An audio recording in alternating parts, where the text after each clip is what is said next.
All right.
Test. Hello. Hi. You should subscribe to the damn channel. Flint Flakes, hey, what's up? Long time no see. Get the static out of here. Alright. So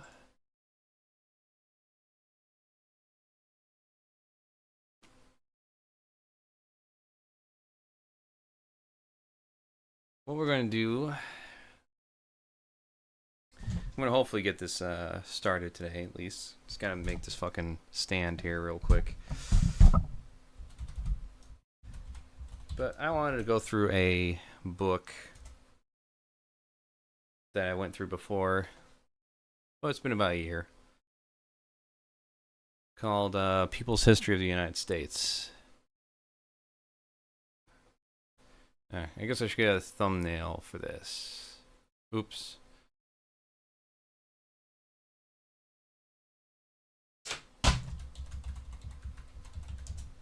As I throw things on the floor.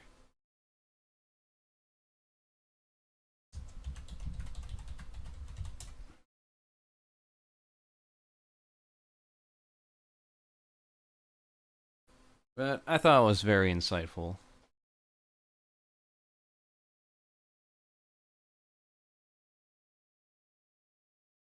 Sure, I guess that works.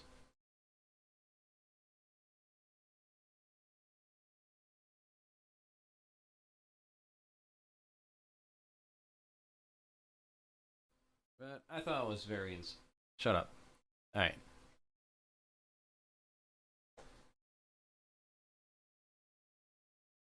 I don't think I'll go through the whole thing, but... Hell.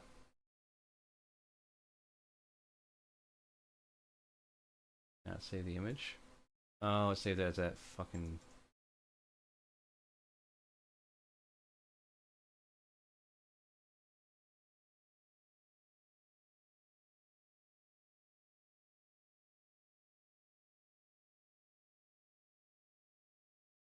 Oh my god, okay. What do I open this with?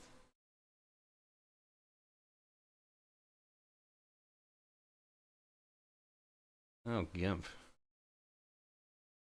gonna take me 3 years to figure out how to save as? Okay, good. Oh, maybe it will.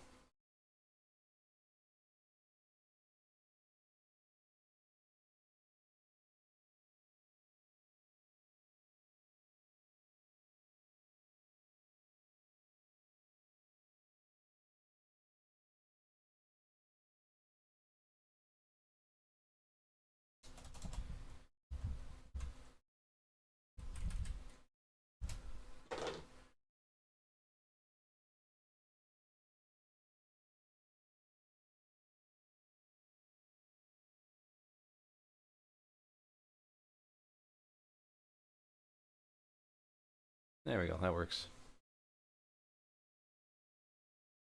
So, I wonder if it's still up on here. If not, I got other things in mind.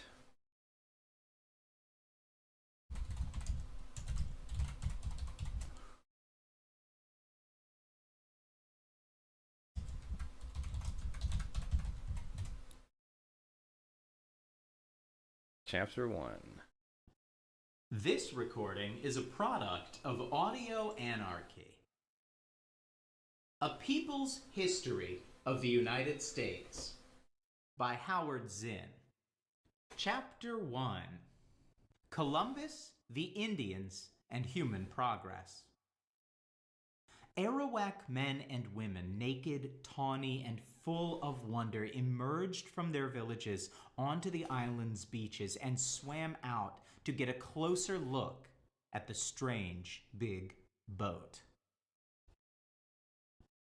This recording is a product of Audio of the United States. Yeah, it works. Columbus, the Indians, and Human Progress. It's further from my education, so I just stopped watching YouTube for a while. That's probably a good idea if you want to further education.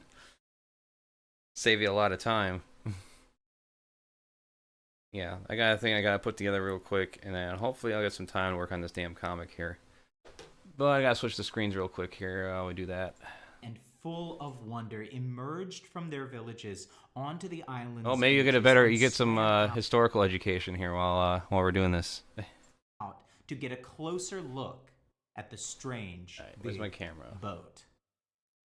When Columbus and his sailors came ashore, carrying swords, speaking oddly, the Arawaks ran to greet them, brought them food, water, gifts. He later wrote of this in his log. They brought us parrots and balls of cotton and spears and many other things, which they exchanged for the glass beads and hawk's bells. They willingly traded everything they earned. They were well built, with good bodies and handsome features. They do not bear arms, and do not know them, for I showed them a sword. They took it by the edge and cut themselves out of ignorance. They have no iron. Their spears are made of cane. They would make fine servants. With 50 men, we could subjugate them all, and make them do whatever we want.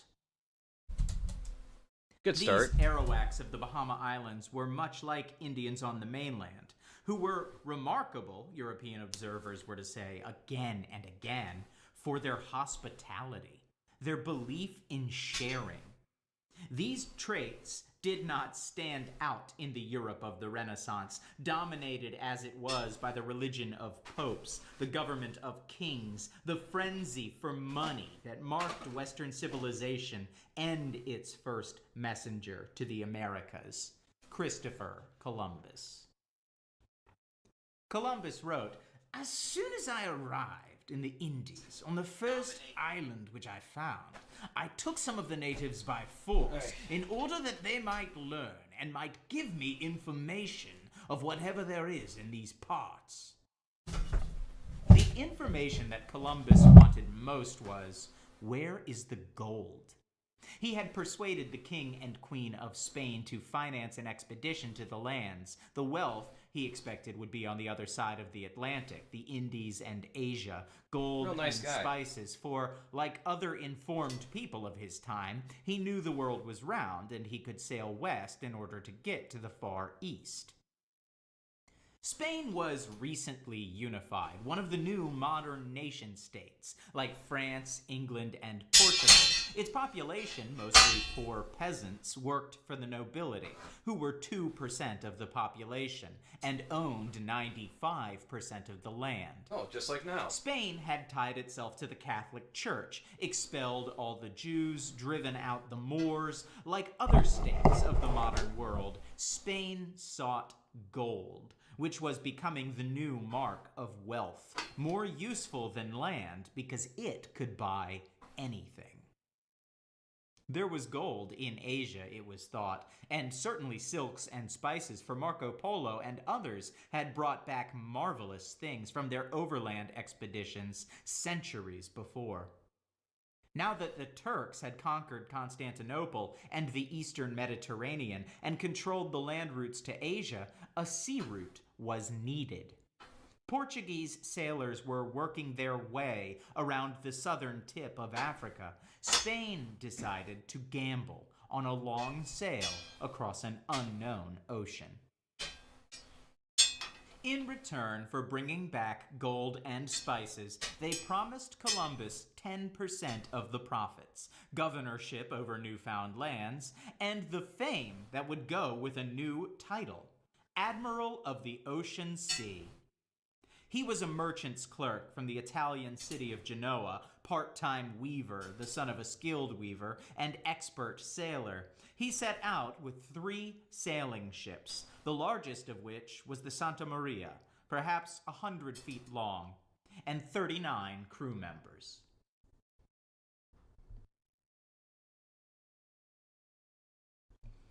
Columbus would never have made it to Asia, which was thousands of miles farther away than he had calculated, imagining a smaller world. He would have been doomed by that great expanse of sea, but he was lucky. 1/4 of the way there, he came upon an unknown, uncharted land that lay between Europe and Asia, the Americas. It was early October 1492, and 33 days since he and his crew had left the Canary Islands off the Atlantic coast of Africa. Now they saw branches and sticks floating in the water. They saw flocks of birds. These were signs of land. Then, on October 12th, a sailor called Rodrigo saw the early morning moon shining on white sands and cried out. It was an island in the Bahamas, the Caribbean Sea.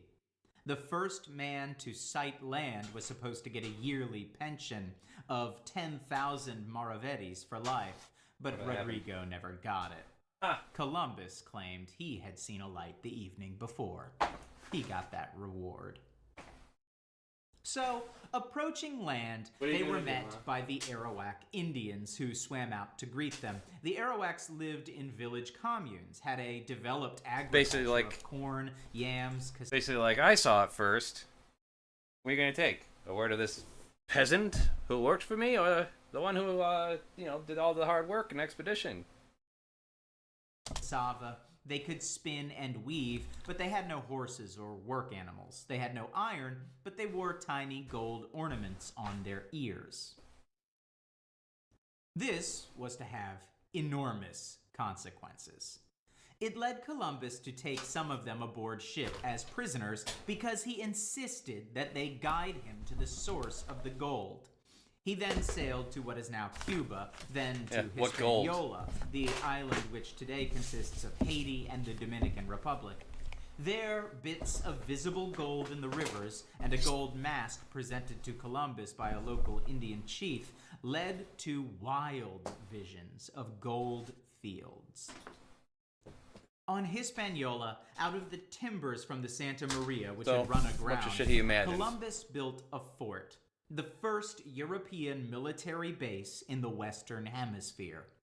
He called it Navidad, Christmas, and left 39 crew members there, with instructions to find and store the gold.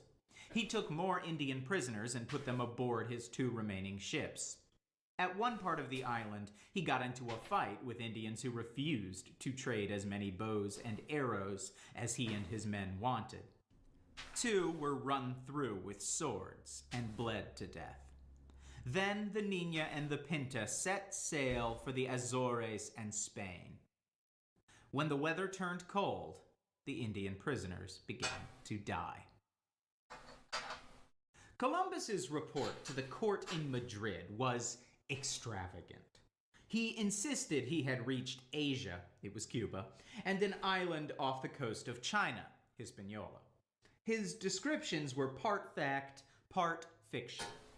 Hispaniola is a miracle. Mountains and hills, plains and pastures are both fertile and beautiful. The harbors are unbelievably good, and there are many wide rivers, of which the majority... See, what I appreciate about this, too, he does a lot of voices that you never get from an audiobook. So props to this guy for that, too. But I think this is a great introduction. It's just like one of the myths that we're always taught about is just how Columbus was a brilliant man, and he got along just fine with the natives, and there's some conflict, and then they post hoc justify his actions. Like, they were hostile. It's like, yeah, you invaded their fucking land. It's like, you don't want to get stabbed by arrows. Don't invade another person's land, I guess, and act like and demand where the gold is. But because, they don't have they don't live with high-end technology as they did, they're just seen as mentally inferior.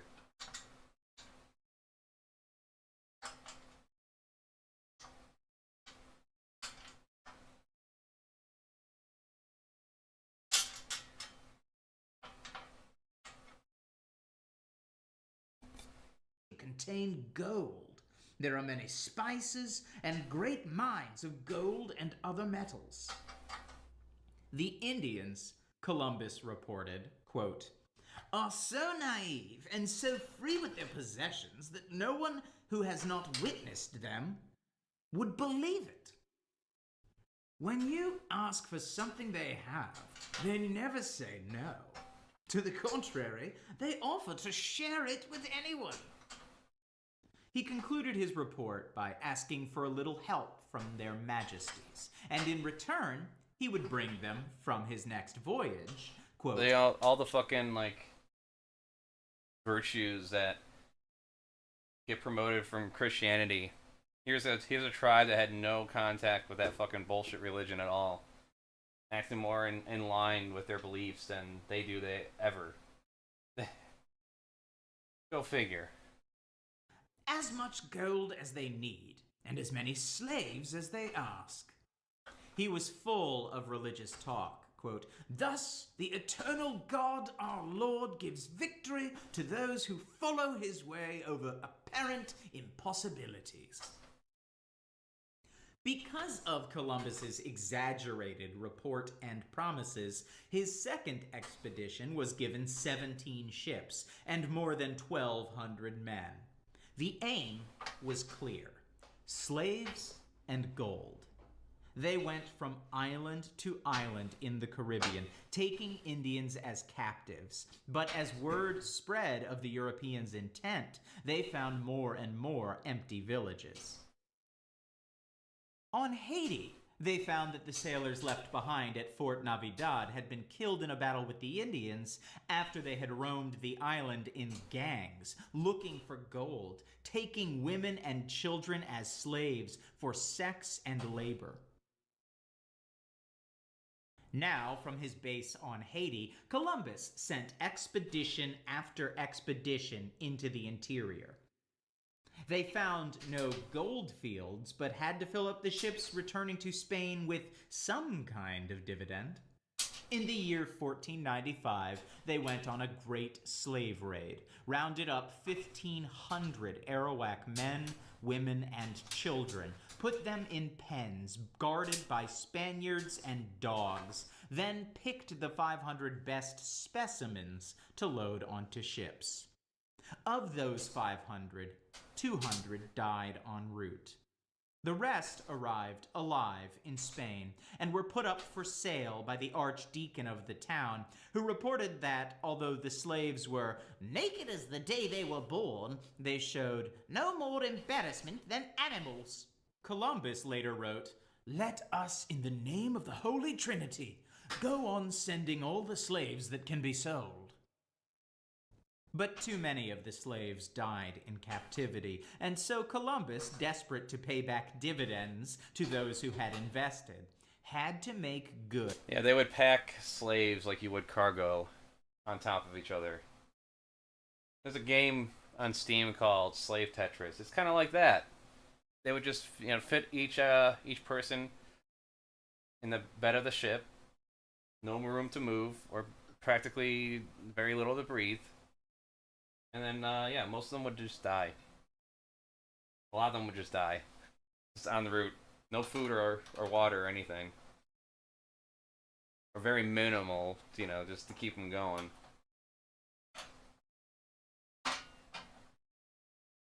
His promise to fill the ships with gold. In the province of Chacao on Haiti, where he and his men imagined huge gold fields to exist, they ordered all persons 14 years or older to collect a certain quantity of gold every 3 months. When they brought it, they were given copper tokens to hang around their necks. Indians found without a copper token had their hands cut off and bled to death. The Indians had been given an impossible... Oh, was it both hands? Did they cut off both hands? Gotta love the human animal. ...task. The only gold around was bits of dust garnered from the streams, so they fled, were hunted down with dogs, and were killed. Trying to put together an army of resistance, the Arawak... That'll definitely encourage them to find more gold.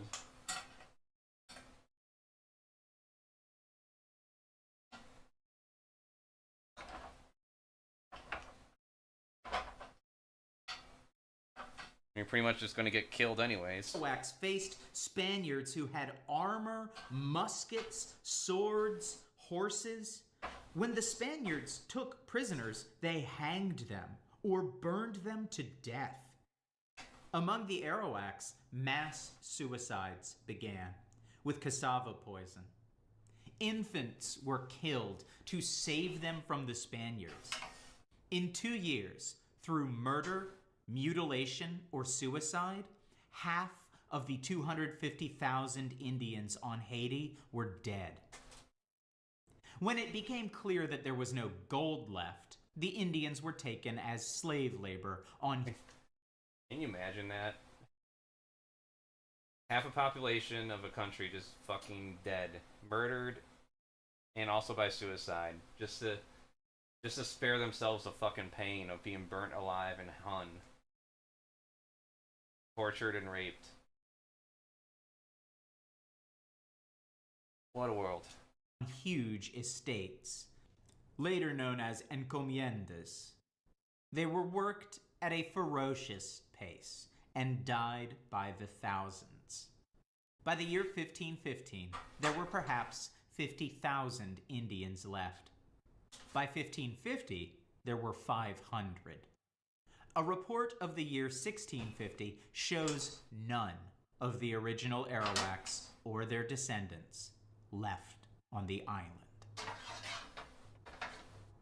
The chief source, and on many matters the only source of information about what happened on the islands after Columbus came, is Bartolomé de las Casas, who, as a young priest, participated in the conquest of Cuba. For a time, he owned a plantation on which Indian slaves worked, but he gave that up and became a vehement critic of Spanish cruelty. Las Casas transcribed Columbus's journal and in the 50s began a multi-volume history of the Indies. In it, he describes the Indians. They are agile, he says, and can swim long distances, especially the women. They are not completely peaceful because they do battle from time to time with other tribes, but their casualties seem small. And they fight when they are individually moved to do so because of some grievance, not on the orders of captains or kings. Women in Indian society were treated so well as to startle the Spaniards. Las Casas describes sex relations. Marriage laws are non-existent. Men and women alike choose their mates and leave them as they please without offense, jealousy, or anger. They multiply in great abundance. Pregnant women work to the last minute and give birth almost painlessly. Up the next day, they bathe in the river and are as clean and healthy as before giving birth. If they tire of their men, they give themselves abortions with herbs that force stillbirths, covering their shameful parts with leaves or cotton cloth. Although on the whole, Indian men and women look upon total nakedness with as much casualness as we look upon a man's head or at his hands. The Indians, Las Casas says, have no religion. What's the lost commandment that people like to make up in Moral Earl? Thou shalt be ashamed of thine own anatomy. I love it. I remember, like, growing up, being naked is such a fucking, like, taboo. Just casual nakedness is just... I'll never forget how taken back I was just going to, like, a shower, like a public shower, and people just nude, and it's like, oh god, what is this?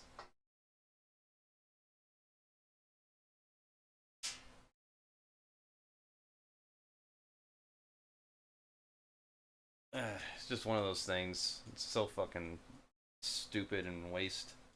At least no temples. They live in, quote, large communal bell-shaped buildings, housing up to 600 people at one time. Made of very strong wood and roofed with palm leaves. They prize bird feathers of various colors, beads made of fish bones, and green and white stones with which they adorn their ears and lips. But they put no value on gold or other precious things. They lack all manner of commerce, neither buying nor selling, and rely exclusively on their natural environment for maintenance. They are extremely generous with their possessions and by the same token covet the possessions of their friends and expect the same degree of liberality. In Book 2 of his History of the Indies, Las Casas, who at first urged replacing Indians by black slaves, thinking they were stronger and would survive, but later relented when he saw the effects on blacks, tells about the treatment of the Indians by the Spaniards. It is a unique account and deserves to be quoted at length. Quote, "Endless testimonies prove the mild and pacific temperament of the natives, but our work was to exasperate, ravage, kill, mangle, and destroy. Small wonder, then, if they tried to kill one of us now and then. The admiral, it is true, was blind as those who came after him, and he was so anxious to please the king that he committed irreparable crimes against the Indians." Las Casas tells how the Spaniards, quote, "grew more conceited every day," unquote, and after a while refused to walk any distance. They, quote, "rode the backs of Indians if they were in a hurry," unquote, or were carried on hammocks by Indians running in relays. Quote, "In this case, they also had Indians carry large leaves to shade them from the sun and others to fan them with goose wings." Total control led to total cruelty. The Spaniards, quote, "thought nothing of knifing Indians by 10s and 20s and of cutting slices off them to test the sharpness of their blades." Las Casas tells how, quote, "two of the so-called Christians met two Indian boys one day, each carrying a parrot. They took the parrots and for fun beheaded the boys." The Indians' attempts to defend themselves failed, and when they ran off into the hills, they were found and killed. So, Las Casas reports, quote, "They suffered and died in the mines and other labors in desperate silence, knowing not a soul in the world to whom they could turn for help." He describes their work in the mines, quote, "Mountains are stripped from top to bottom and bottom to top 1,000 times. They dig, split rocks, move stones, and carry dirt on their backs to wash it in the rivers, while those who wash gold stay in the water all the time with their backs bent so constantly it breaks them. And when water invades the mines, the most arduous task of all is to dry the mines by scooping up pans full of water and throwing it up outside."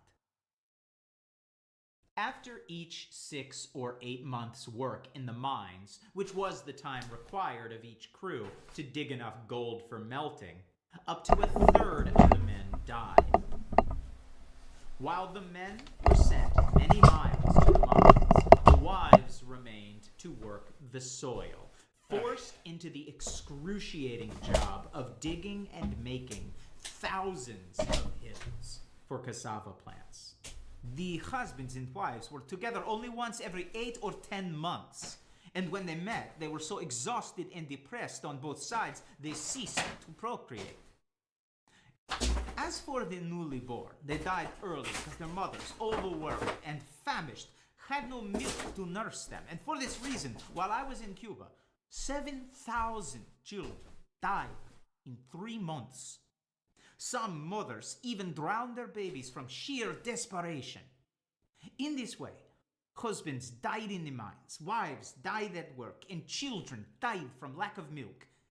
In a short time, this land, which was so great, so powerful, and fertile, was depopulated.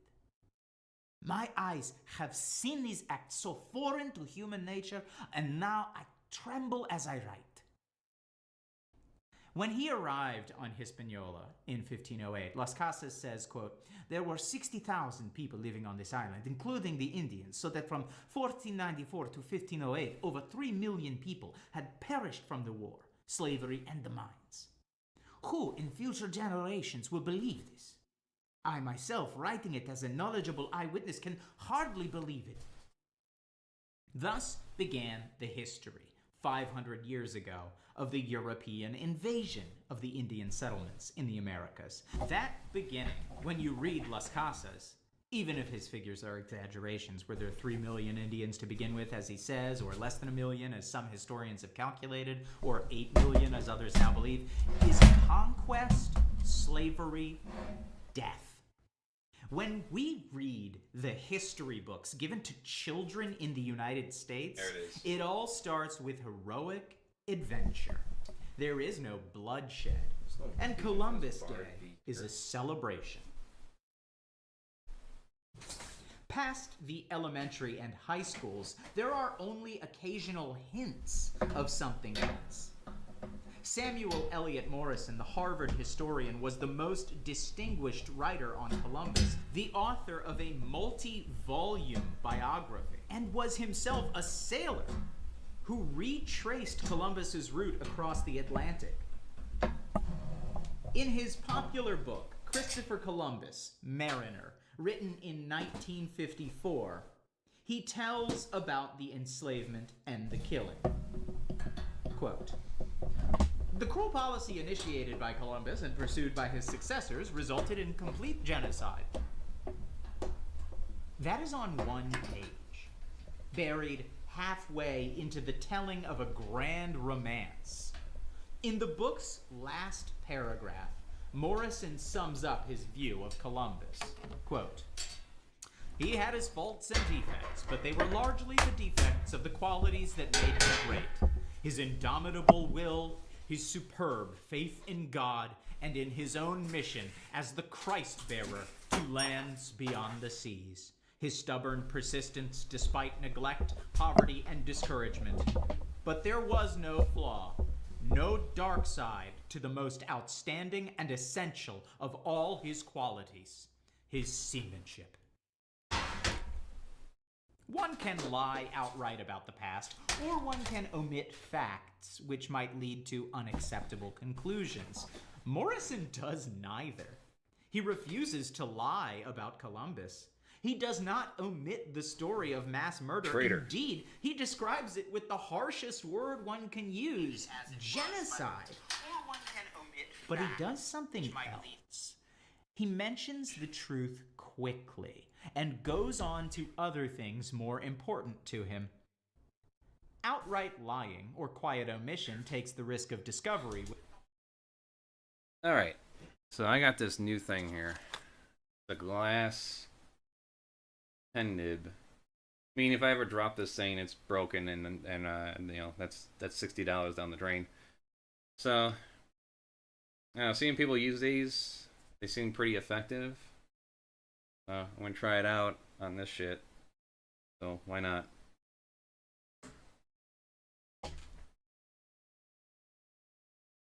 $60 down the drain.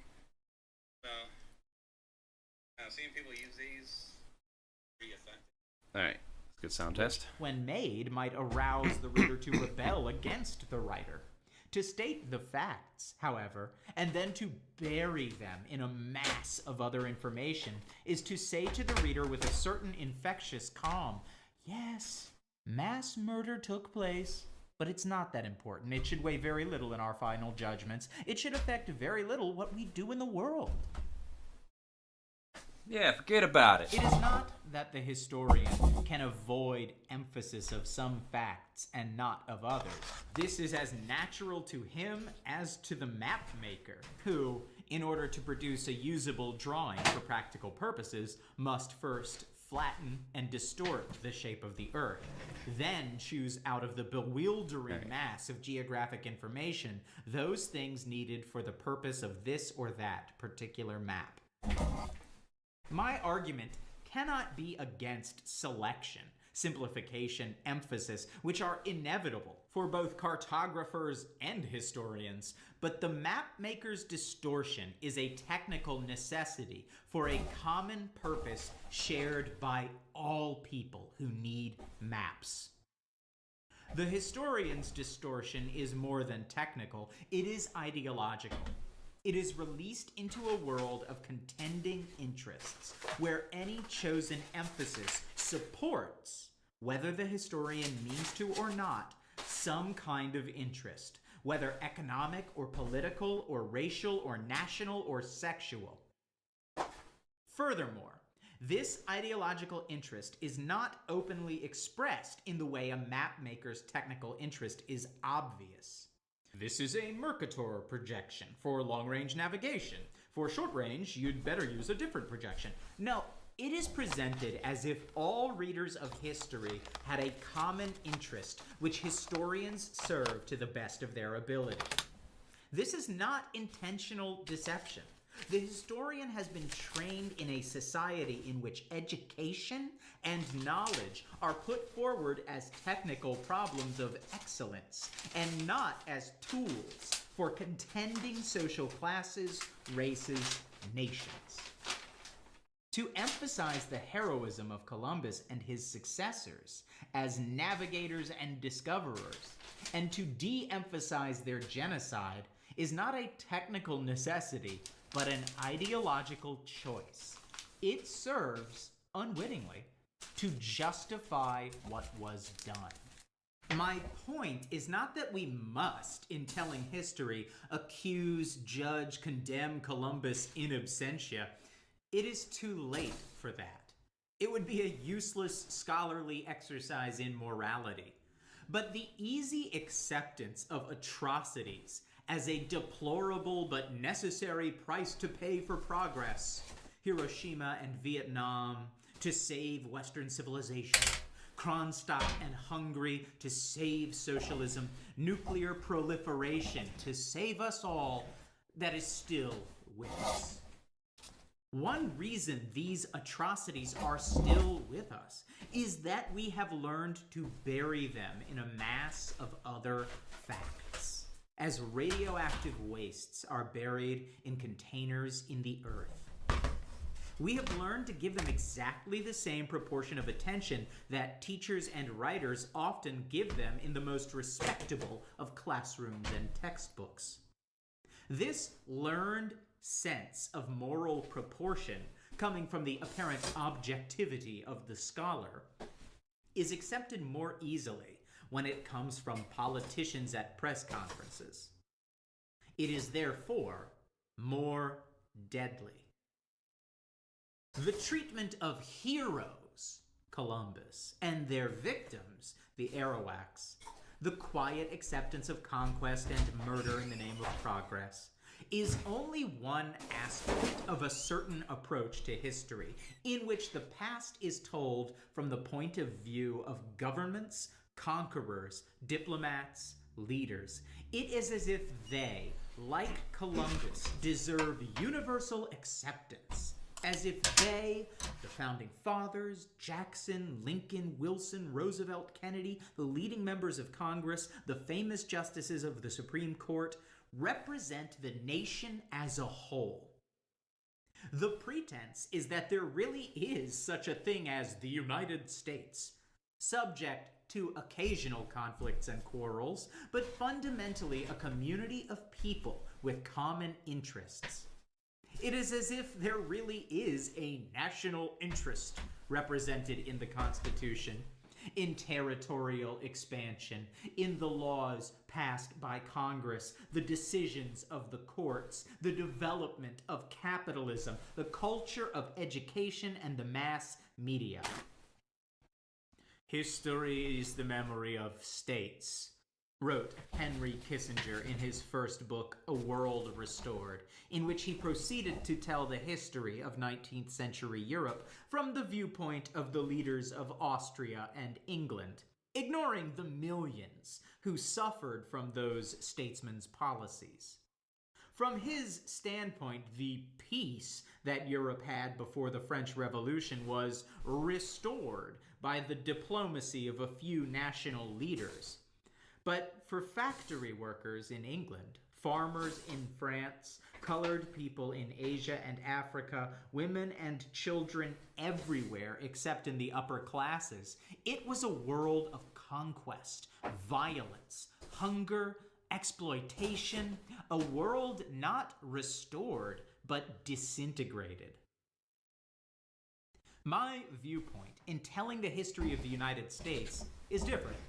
That we must not accept the memory of states as our own.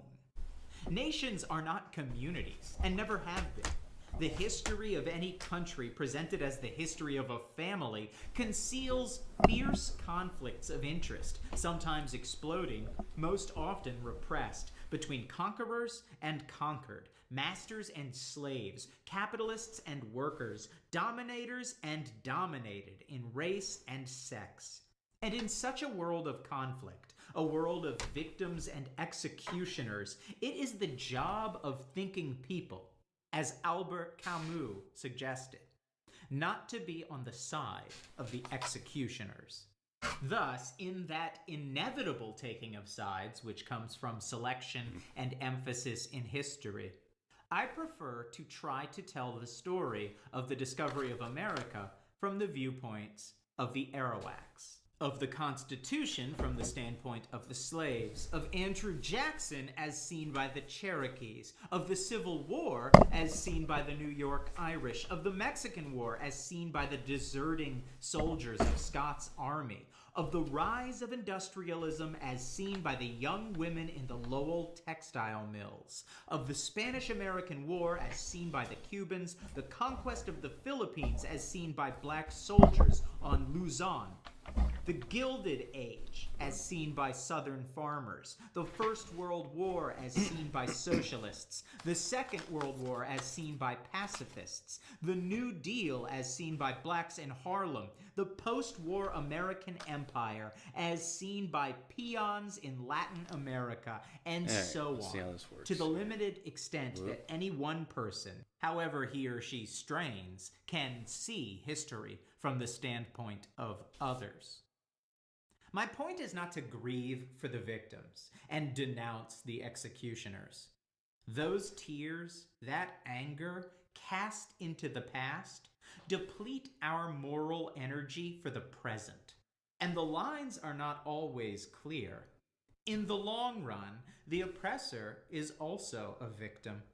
In the short run, and so far human history has consisted only of short runs, the victims, themselves desperate and tainted with the culture that oppresses them, turn on other victims. Still, understanding the complexities, this book will be skeptical of... That's true. That's one of the things the ruling elites love to take advantage of, is the fact they find little differences between us, especially if they're like more obscure, like being trans, for instance, less than 1% of the population. Being gay is less than 1%, not that much from population-wise too, percentage-wise, but trans, man, even more so. Or less so, I should say. They love taking advantage of that shit. And you demonize those groups of people, they'll start finding them everywhere where they're not. They just don't exist in.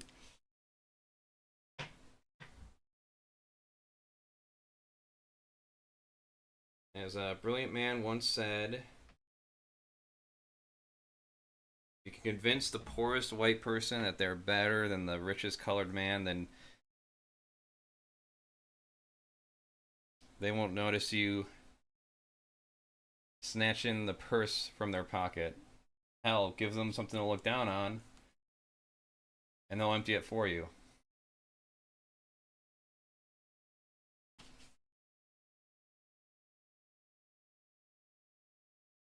Basically just dehumanize those who are different from the common. Of governments and their attempts, through politics and culture, to ensnare ordinary people in a giant web of nationhood, pretending to a common interest. I will try not to overlook the cruelties that victims inflict on one another as they are jammed together in the boxcars of the system. I don't want to romanticize them. But I do remember, in rough paraphrase, a statement I once read. The cry of the poor is not always just, but if you don't listen to it, you will never know what justice is. I don't want to invent victories for people's movements, but to think that history writing must aim simply to recapitulate the failures that dominate the past is to make historians collaborators in an endless cycle of defeat. If history is to be creative, to anticipate a possible future without denying the past, it should, I believe, emphasize new possibilities by disclosing those hidden episodes of the past when, even if in brief flashes, people showed their ability to resist, to join together, occasionally to win. I am supposing, or perhaps only hoping, that our future may be found in the past's fugitive moments of compassion rather than in its solid centuries of warfare. That, being as blunt as I can, is my approach to the history of the United States. The reader may as well know that before going on. What Columbus did to the Arawaks of the Bahamas, Cortez did to the Aztecs of Mexico, Pizarro to the Incas of Peru, and the English settlers of Virginia and Massachusetts to the Powhatans and the Pequots.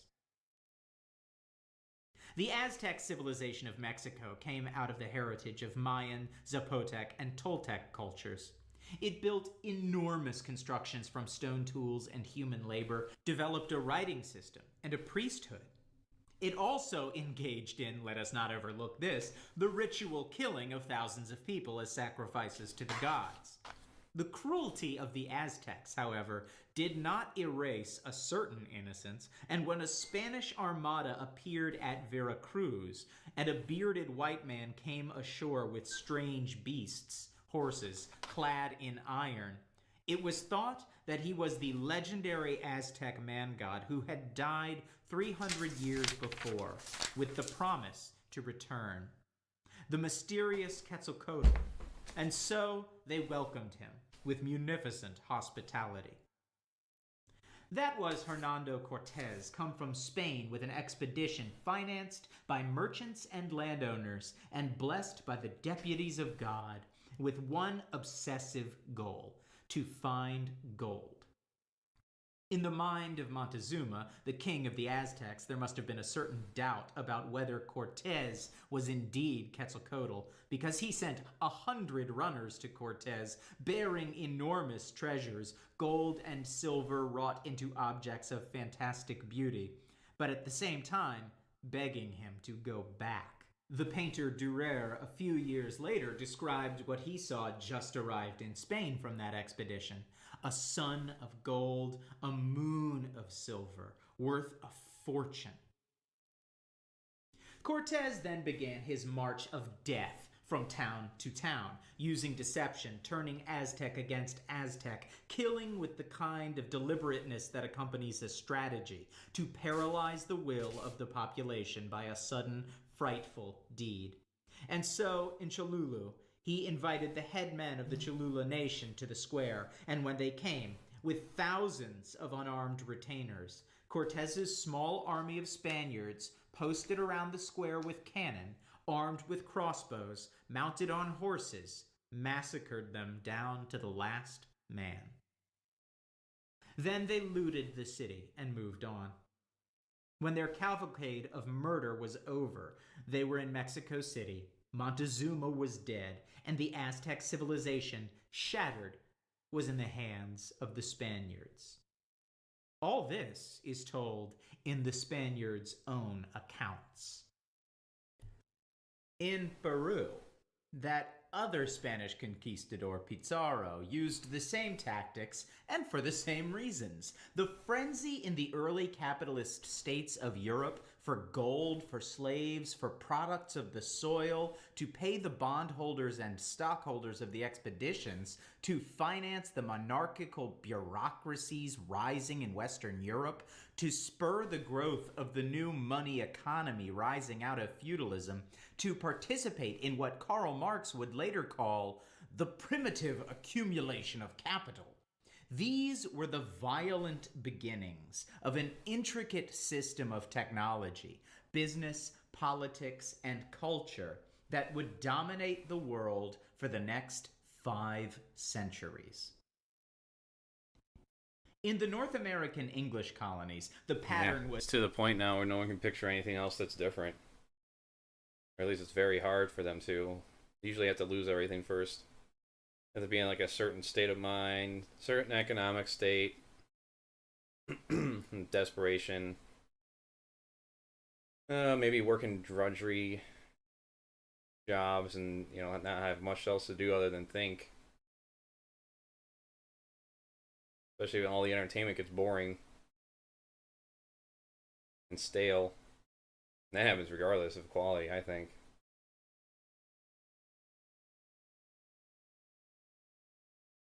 set early, as Columbus had set it in the islands of the Bahamas. In 1585, before there was any permanent English settlement in Virginia, Richard Grenville landed there with 7 ships. The Indians he met were hospitable, but when one of them stole a small silver cup, Grenville sacked and burned the whole Indian village. I assume someone did that and he just didn't Jamestown just lose it. itself was set up inside the territory of an Indian confederacy led by the chief, Powhatan. Powhatan watched the English settle on his people's land, but did not attack, maintaining a posture of coolness. When the English were going through their starving time in the winter of 1610, some of them ran off to join the Indians, where they would at least be fed. When the summer came, the governor of the colony sent a messenger to ask Powhatan to return the runaways, whereupon Powhatan, according to the English account, replied with no other than proud and disdainful answers.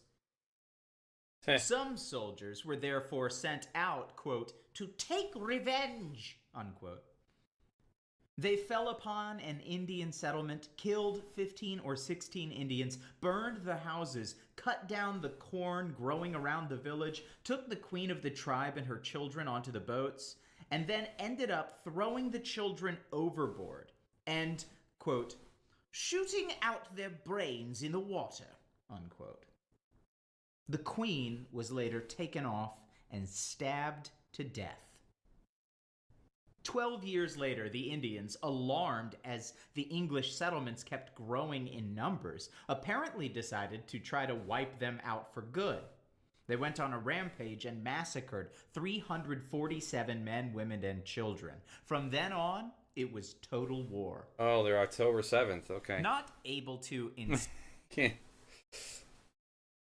It's like, man, why would the Indians do this? They get treated so well by our people. Oh yeah, maybe it was unfair how they were treated, but hey, they came and killed men, women, and children. Now it doesn't matter what we do to them. It doesn't matter how much we keep this cycle going.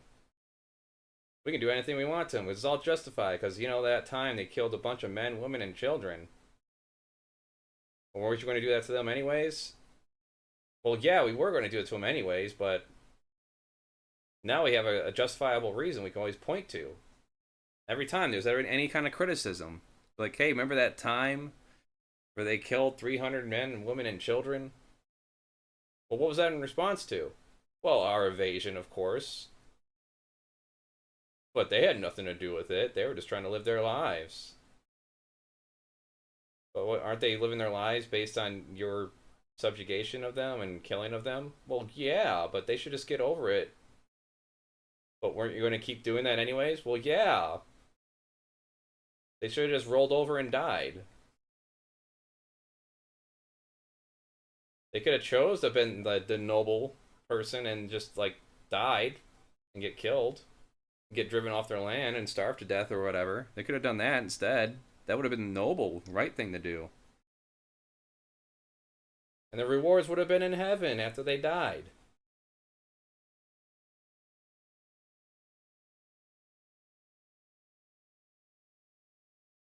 You gotta love the human species. Slave the Indians, and not able to live with them, the English decided to exterminate them. Edmund Morgan writes in his History of Early Virginia, American Slavery, American Freedom, quote, Since the Indians were better woodsmen than the English and virtually impossible to track down, the method was to feign peaceful intentions. Let them settle down and plant their corn wherever they chose, and then, just before harvest, fall upon them, killing as many as possible and burning the corn. Within 2 or 3 years of the massacre, the English had avenged the deaths of that day many times over. Reminds me of a time in that first October year 7th, of the white man in Virginia, 1607, when a bunch of resistance fighters under the name of Hamas massacred a bunch of innocents.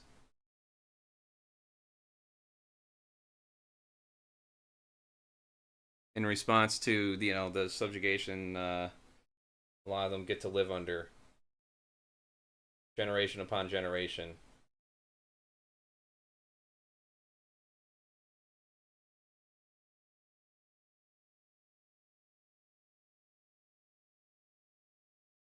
I think I need to rinse this off. They got some.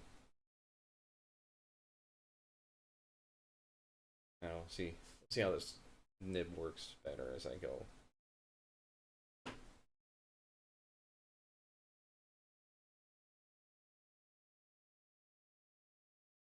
I love it.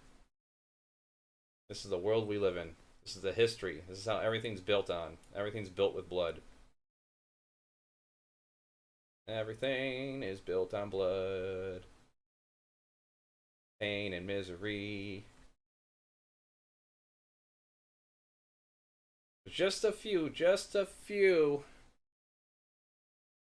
up at top that get to actually reap the benefits of it. Because I know it goes into this, but truth is, like, all this conquering, all this land grabbing and everything, the only ones that end up benefiting from it are mainly just rich landowners, people who already own land or had a lot of money to work with. People who slaughtered, committed acts of atrocities to get that land. A lot of them were just driven off by newfound deeds and eminent domain and shit like that, basically. To sum it up quickly, essentially what it was. It's like, hey, remember this land you claimed for yourself? Well, guess what? It's not made official with a treaty like this person has, so you have to get the fuck out. Go work as a servitude or servant somewhere in some rich man's manor. Maybe he'll throw you a few crumbs every now and then.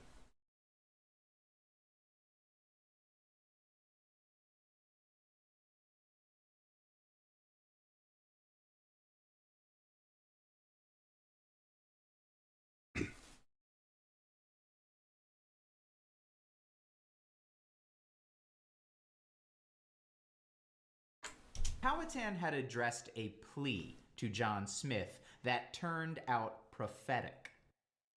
How authentic it is may be in doubt, but it is so much like so many Indian statements that it may be taken as, if not the rough letter of that first plea, the exact spirit of it.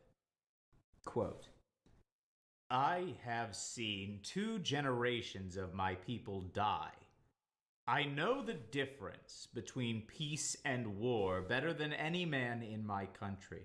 I am now grown old and must die soon. My authority must descend to my brothers, Opichapan, Opichancanao, and Karatau, then to my 2 sisters, and then to my 2 daughters.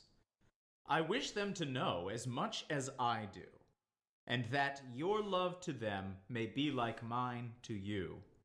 Why will you take by force what you may have quietly by love? Why will you destroy us who supply you with food?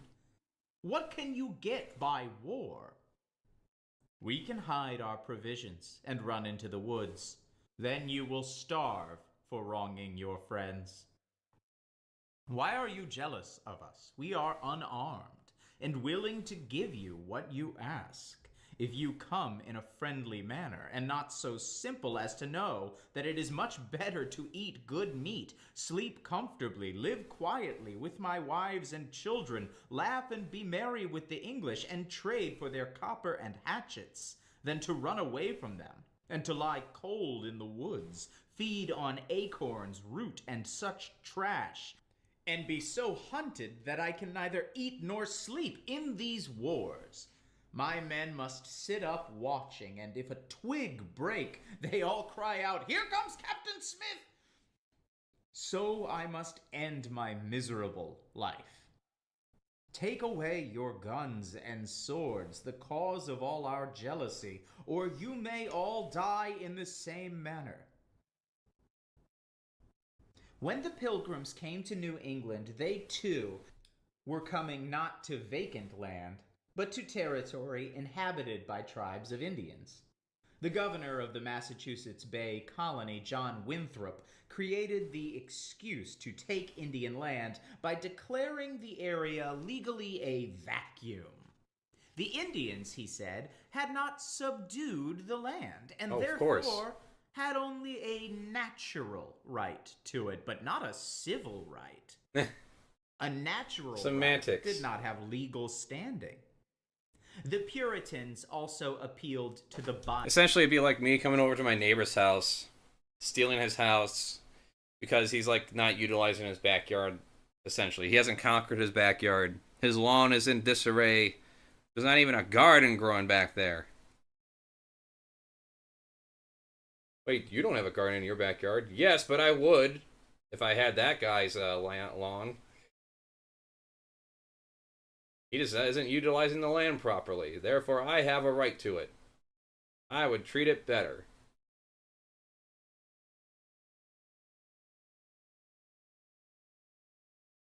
Bible, Psalm 2:8. Ask of me, and I shall give thee the heathen for thine inheritance, and the uttermost parts of the earth for thy possession. And to justify their use of force to take the land, they cited Romans 13:2. Whosoever therefore resisteth the power, resisteth the ordinance of God, and they that resist shall receive to themselves damnation. The Puritans lived in uneasy truth with the Pequot Indians, who occupied what is now southern Connecticut and Rhode Island. But they wanted them out of the way. They wanted their land, and they seemed to want also to establish their rule firmly over Connecticut settlers in that area. The murder of a white trader, Indian kidnapper, and troublemaker became an excuse to make war on the Pequots in 1636. A punitive expedition left Boston to attack the Narragansett Indians on Block Island, who were lumped with the Pequots. As Governor Winthrop wrote, "They had commission to put to death the men of Block Island, but to spare the women and children, and to bring them away, and to take possession of the island, and from thence to go to the Pequots, to demand the murderers of Captain Stone and other English, and 1,000 fathom of wampum for damages, etc., and some of their children as hostages, which, if they should refuse, they were to obtain by force." The English landed and killed some Indians, but the rest hid in thick forests of the island, and the English went from one deserted village to the next, destroying crops. Then they sailed back to the mainland and raided Pequot villages along the coast, destroying crops again. One of the officers of that expedition, in his account, gives some insight into the Pequots they encountered. Quote, "The Indians spying of us came running in multitudes along the waterside, crying, 'What cheer, Englishmen? What cheer? What do you come for?' They, not thinking we intended war, went on cheerfully." So the war with the Pequots began. Massacres took place on both sides. The English developed a tactic of warfare used earlier by Cortés and later in the 20th century even more systematically. Deliberate attacks on non-combatants for the purpose of terrorizing the enemy.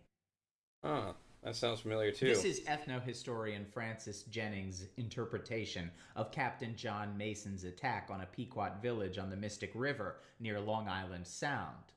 Quote, Mason proposed to avoid attacking Pequot warriors, I don't know if which it's would his have pen that sucks or overtaxed the ink his that sucks right now. unseasoned, unreliable I'm gonna troops. switch inks in like a Battle, second here. as such, was not his purpose. Battle is only one of the ways to destroy an enemy's will to fight.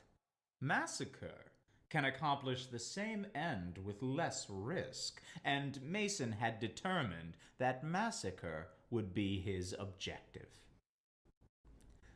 So the English set fire to the wigwams of the village. By their own account, quote, the captain also said we must burn them, and immediately stepping into the wigwam, brought out a firebrand, and putting it onto the mats with which they were covered, set the wigwams on fire. William Bradford, in his History of the Plymouth Plantation, written at the time, describes John Mason's raid on the Pequot village. Those that scaped the fire were slain with the sword, some hewed to pieces, others run through with their rapiers, so as they were quickly dispatched, and very few escaped. It was conceived they thus destroyed about 400 at this time. It was a fearful sight to see them thus frying in the fire, and the streams of blood quenching the same, and horrible was the stink and scent thereof. But the victory seemed a sweet sacrifice, and they gave the prayers thereof to God, who had wrought so wonderfully to them, thus to enclose their enemies in their hands, and give them so speedy a victory over so proud and insulting an enemy. As Dr. Cotton Mather, Puritan theologian, put it, quote, it was supposed that no less than 600 Pequot souls were brought down to hell that day, unquote. He was very confident that Drew's going to hell, continued. Indian tribes were used against one another and never seemed able to join together in fighting the English. Jennings sums up. The terror was very real among the Indians, but in time they came to meditate upon its foundations. They drew 3 lessons from the Pequot War. 1, that the Englishman's most solemn pledge would be broken whenever obligation conflicted with advantage. 2, that the English way of war had no limit of scruple or mercy. And 3, that weapons of Indian making were almost useless against weapons of European manufacture. These lessons the Indians took to heart. A footnote in Virgil Vogel's book, This Land Was Ours, 1972, says, quote, I guess it does make it easier to murder people at the win when you believe that there's an afterlife.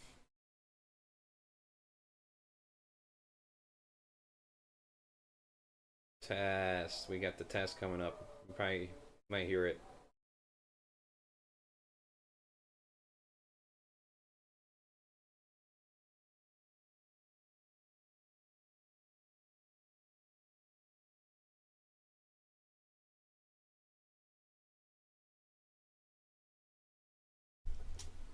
The official figure on the number of Pequots now in Connecticut is 21 persons, unquote.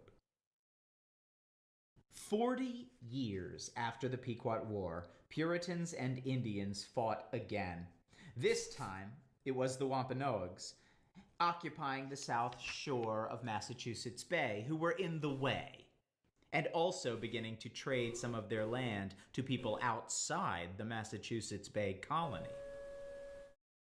Their chief, Massasoit, was dead. His son, Wamsuta, had been killed by Englishmen, and Wamsuta's brother, Metacom, later to be called King Philip by the English, became chief.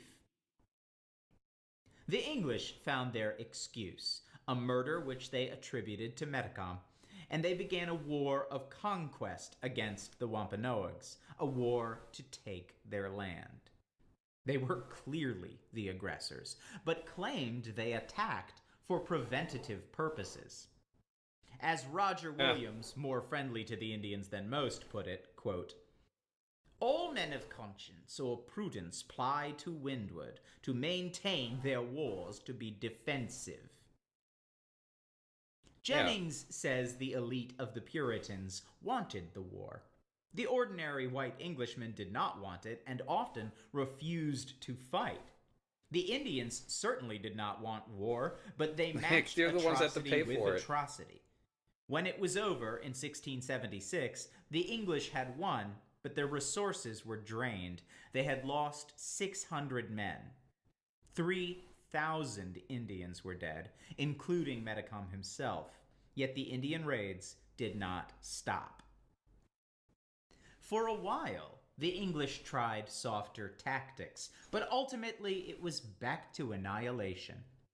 The Indian population of 10 million that lived north of Mexico when Columbus came would ultimately be reduced to less than 1 million. Huge numbers of Indians would die from diseases introduced by the whites. A Dutch traveler in New Netherland wrote in 1656 that, quote, "The Indians affirm that before the arrival of the Christians and before the smallpox broke out amongst them, they were 10 times as numerous as they are now, and that their population had been melted down by this disease, whereof 9/10 of them have died."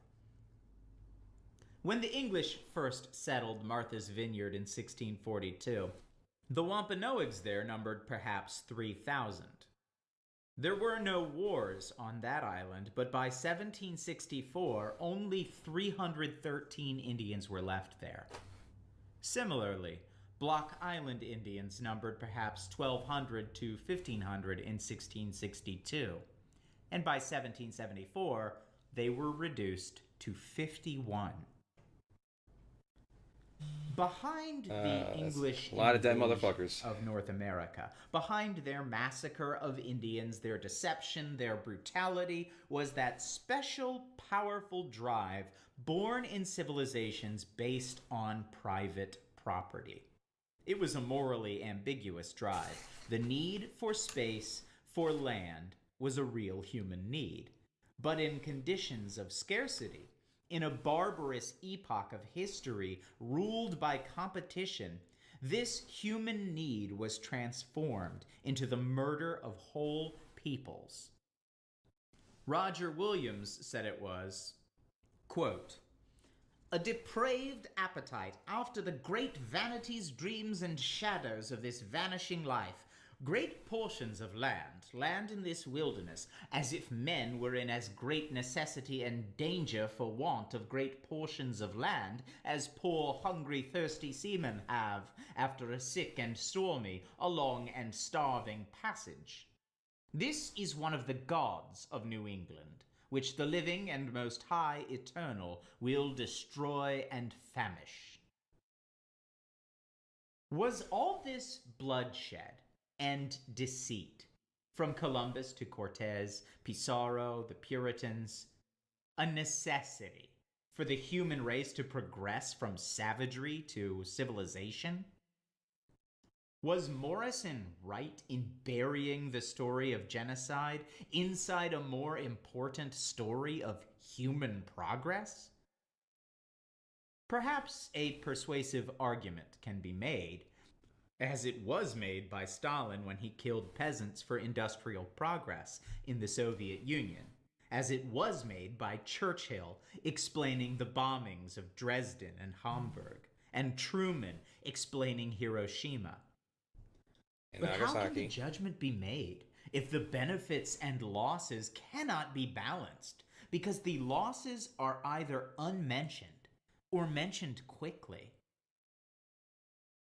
That quick disposal might be acceptable, unfortunate, yes, but it had to be done, to the middle and upper classes of the conquering and advanced countries. Yeah, But is it that's about it. acceptable to the poor of Asia, Africa, Latin America, or to the prisoners in Soviet labor camps, or the blacks in urban ghettos, or the Indians on reservations, to the victims of that progress which benefits a privileged minority in the world? Was it acceptable or just inescapable? To the miners and railroaders of America, the factory hands, the men and women who died by the hundreds of thousands from accidents or sickness where they worked or where they lived, casualties of progress. And even the privileged minority, must it not reconsider, with that practicality which even privilege cannot abolish, the value of its privileges? When they become threatened by the anger of the sacrificed, whether in organized rebellion, unorganized riot, or simply those brutal individual acts of desperation labeled crimes by law and the state. If there are necessary sacrifices to be made for human progress, is it not essential to hold to the principle that those to be sacrificed must make the decision themselves? We can all decide to give up something of ours, but do we have the right to throw into the pyre the children of others, or even our own children, for a progress which is not nearly as clear or present as sickness or health, life or death? What did the people in Spain get out of all that death and brutality visited on the Indians of the Americas? Nothing. For a brief period in history, there was the glory of a Spanish empire in the Western Hemisphere. As Hans Koning sums up in his book, Columbus, His Enterprise. I mean, I guess you could say there's a lot of jobs. There's a lot of jobs for people to grab onto, you know, seamen and fighter, soldier, laborer, you know, because now that shit got expanded. Yeah, great stuff. Truly, truly worth the slaughter. For all the gold and silver stolen and shipped to Spain, it did not make the Spanish people richer. What? It gave their kings an edge in the balance of power for a time, a chance to hire more mercenary soldiers for their wars. Yeah, there you go. They ended up losing those wars anyway. And all that was left was deadly inflation, a starving population, the rich richer, the poor poorer, and a ruined peasant class. Oh, just like now. Beyond all that, how certain are we that what was destroyed was inferior? Who were these Depends people who you ask. who came out on the beach and swam to bring presents to Columbus and his crew? Who watched Cortez and Pizarro ride through their countryside? Who peered out of the forests at the first white settlers of Virginia and Massachusetts? Columbus called them Indians because he miscalculated the size of the earth. In this book, we too call them Indians with some reluctance, because it happens too often that people are saddled with names given them by their conquerors. And yet, there is some reason to call them Indians, because they did come perhaps 25,000 years ago from Asia, across the land bridge of the Bering Straits, later to disappear underwater to Alaska. Then they moved southward, seeking warmth and land, in a trek lasting thousands of years that took them into North America, then Central and South America. In Nicaragua, Brazil, and Ecuador, their petrified footprints can still be seen, along with the print of bison, who disappeared about 5,000 years ago. So they must have reached South America. I can't help but think too, like, whenever they go through like the justification for what happened, they always talk about like how savage or brutal the Indians were, other tribes were, the Mayans, etc. And it's like, So what's the criteria for not being genocided? Like they have to live in a paradise? Is that the requirement? If anything less than that, it's okay to massacre them and conquer them. And as he mentioned too, it's just like what did the Spanish people get out of it? Nothing. Just more opportunities for mercenaries to join up in the military for, I guess, wars they didn't win, creating ultimately a deficit.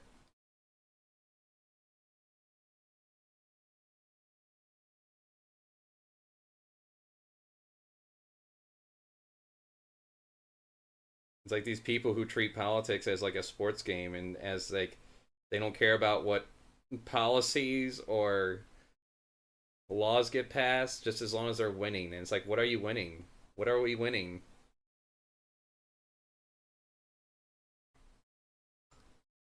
And they're so fucking like locked in that there's like some binary when it comes to politics that if you criticize Trump, you must be all in on the fucking Democrats by default. Because, you know, there's only two teams,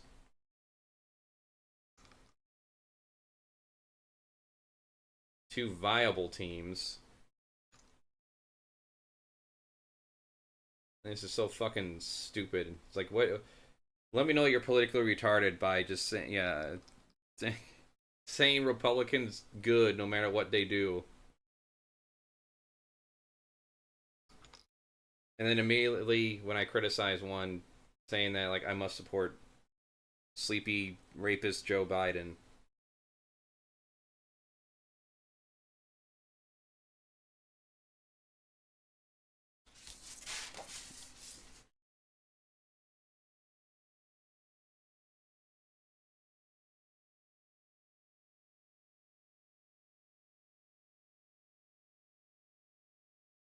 It's been about a year since I listened to this. It's not a short book.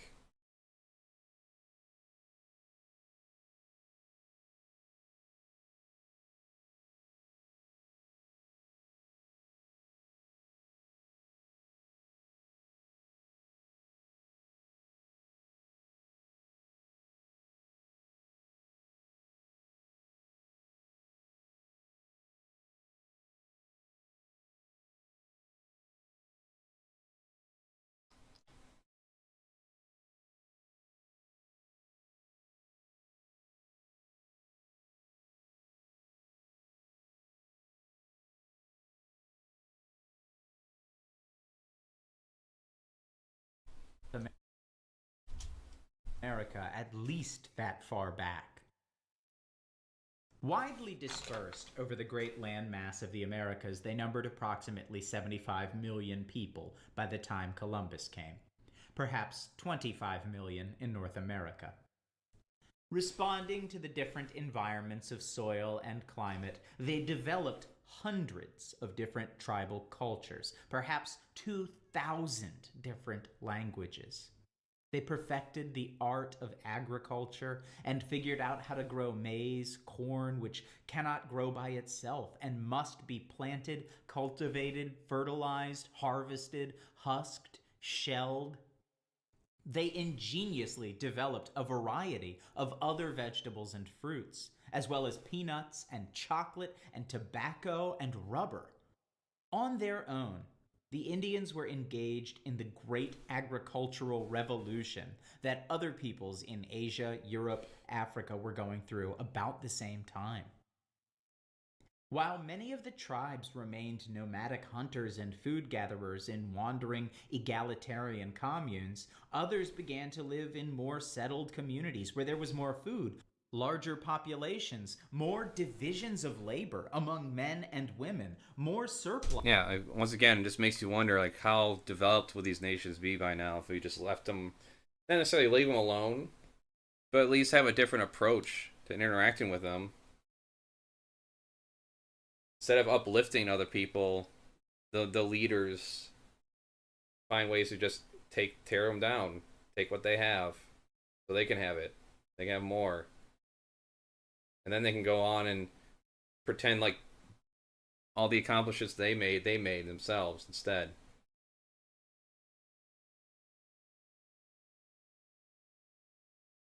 Like, there's an effort right now with these racist agendas going through, just erasing various historical people simply because they're black.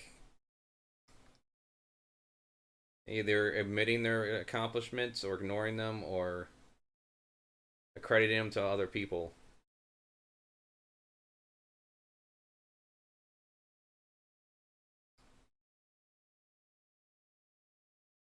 Perpetuating the idea of race. That's what these people believe in. You like Elon Musk, Trump, they all believe in the concept of race and that there's some that are better than others by virtue of birth. And they know they can't just come out and say fuck black people or whatever, so they talk about things like genes, DEI, woke. And as soon as those come out of vogue in the next 20 years, they'll find some other word to replace that one.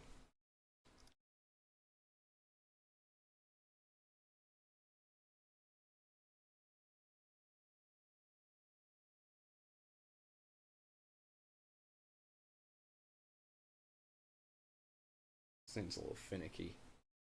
This nib is finicky.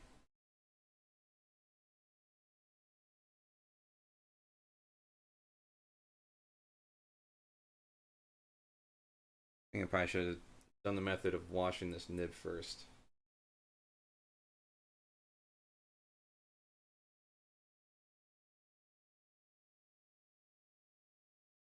Seems like there's no exception with like whatever oil or shit they put on there or wax.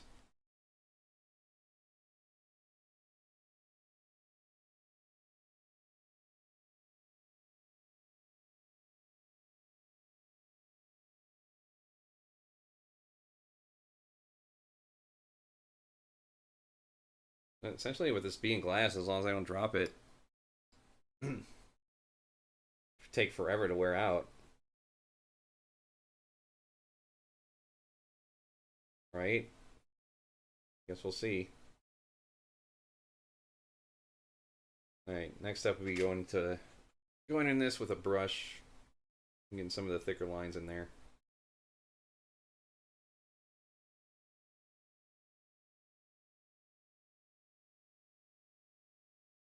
But now I pretty much got to call it, so let's finish this off. Plus, to feed chiefs and priests more leisure time for artistic and social work, for building houses. About 1,000 years before Christ, while comparable constructions were going on in Egypt and Mesopotamia, the Zuni and Hopi Indians of what is now New Mexico had begun to build villages consisting of large terraced buildings nestled in among cliffs and mountains for protection from enemies, with hundreds of rooms in each village. Before the arrival of the European explorers, they were using irrigation canals, dams, and were doing ceramics, weaving baskets, making cloth out of cotton. By the time of Christ and Julius Caesar, there had developed in the Ohio River Valley a culture of so-called mound builders, Indians who constructed thousands of enormous sculptures out of earth, sometimes in the shapes of huge humans, birds, or serpents, sometimes as burial sites, sometimes as fortifications. One of them was 3.5 miles long, enclosing 100 acres. These mound builders seem to have been a part of a complex trading system of ornaments and weapons from as far off as the Great Lakes, the Far West, and the Gulf of Mexico. About AD 500, as this mound builder culture of the Ohio Valley was beginning to decline, another culture was developing westward, in the valley of the Mississippi, centered on what is now St. Louis. It had an advanced agriculture, included thousands of villages, and also built huge earthen mounds as burial and ceremonial places near a vast Indian metropolis that may have had 30,000 people. The largest mound was 100 feet high, with a rectangular base larger than that of the Great Pyramid of Egypt. In the city known as Cahokia were tool makers, hide dressers, potters, jewelry makers, weavers, salt makers, copper engravers, and magnificent ceramists.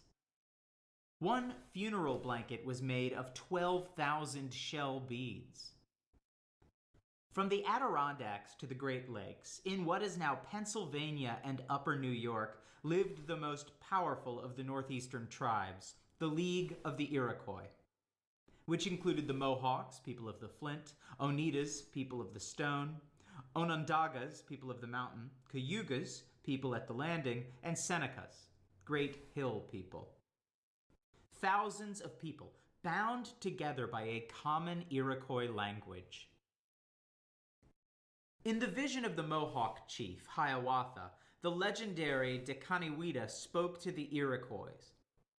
"We bind ourselves together by taking hold of each other's hands so firmly and forming a circle so strong that if a tree should fall upon it, it could not shake nor break it, so that our people and grandchildren shall remain in the circle in security, peace, and happiness." In the villages of the Iroquois, land was owned in common and worked in common. Hunting was done together, and the catch was divided among the members of the village. Houses were considered common property and were shared by several families. The concept of private ownership of land and homes was foreign to the Iroquois. A French Jesuit priest who encountered them in the 1650s wrote, quote, "No poorhouses are needed among them, because they are neither mendicants nor paupers. Their kindness, humanity, and courtesy not only makes them liberal with what they have, but causes them to possess hardly anything except in common." Women were important and respected in Iroquois society. Families were matrilineal. That is, the family line went down through the female members, whose husbands joined the family, while sons who married then joined their wives' families. Each extended family lived in a longhouse. When a woman wanted a divorce, she set her husband's things outside the door. Families were grouped in clans, and a dozen or more clans might make up a village. The senior women in the village named the men who represented the clans at village and tribal councils. They also named the 49 chiefs, who were the ruling council for the Five Nations Confederacy of the Iroquois. There we go. The women attended clan I need to go at this with the brush stood now. behind the circle of men who spoke and voted, and removed the men from office if they strayed too far from the wishes of the women. The women tended the crops and took general charge of village affairs, while the men were always hunting or fishing.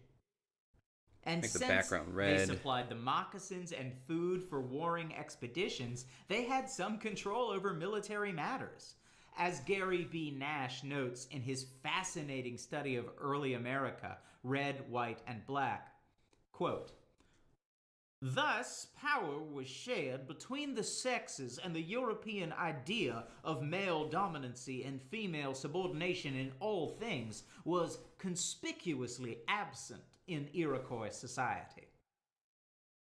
Children in Iroquois society, while taught the cultural heritage of their people and solidarity with the tribe, were also taught to be independent, not to submit to overbearing authority. They were taught equality in status and the sharing of possessions. The Iroquois did not use harsh punishment on children. They did not insist on early weaning or early toilet training, but gradually allowed the child to learn self-care. All of this was in sharp contrast to European values as brought over by the first colonists.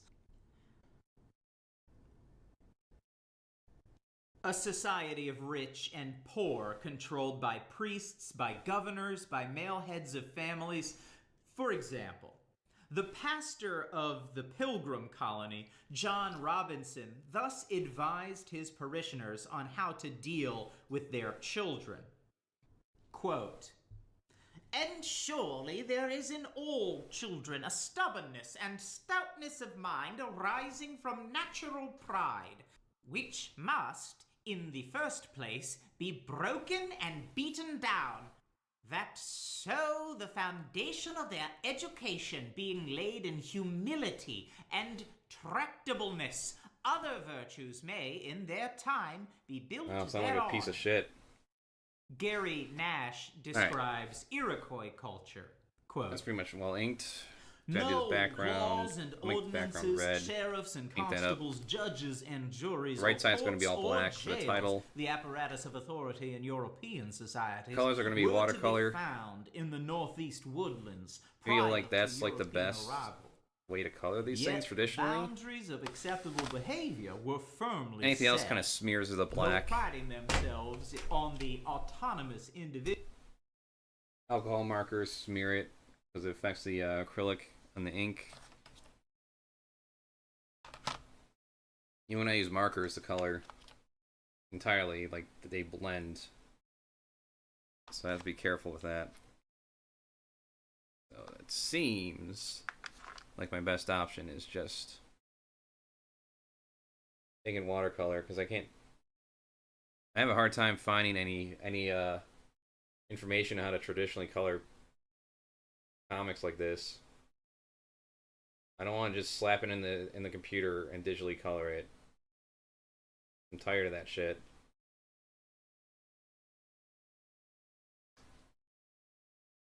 Yeah, it looks nice, but then you have to have, it's like you can't. You have to have electricity to ever look at it.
Alright, let's clean this up.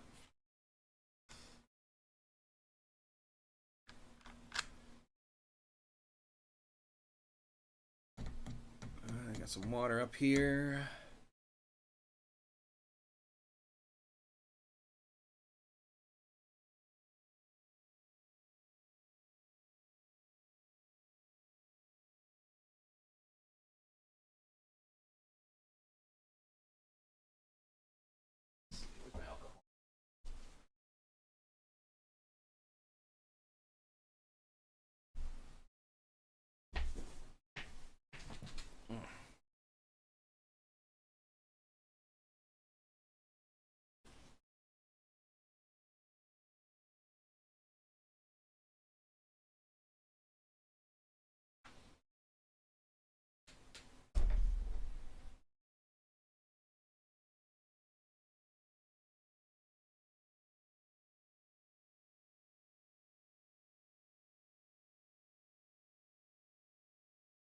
Oh, that cleans up real easy.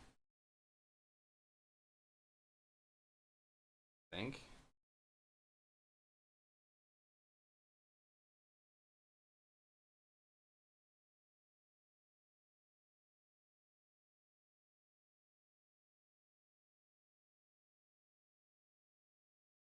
Now I see where the issue is. These grooves.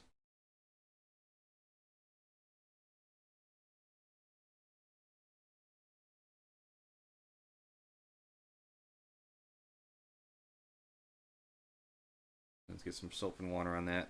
anyways, gotta go get ready for the stream.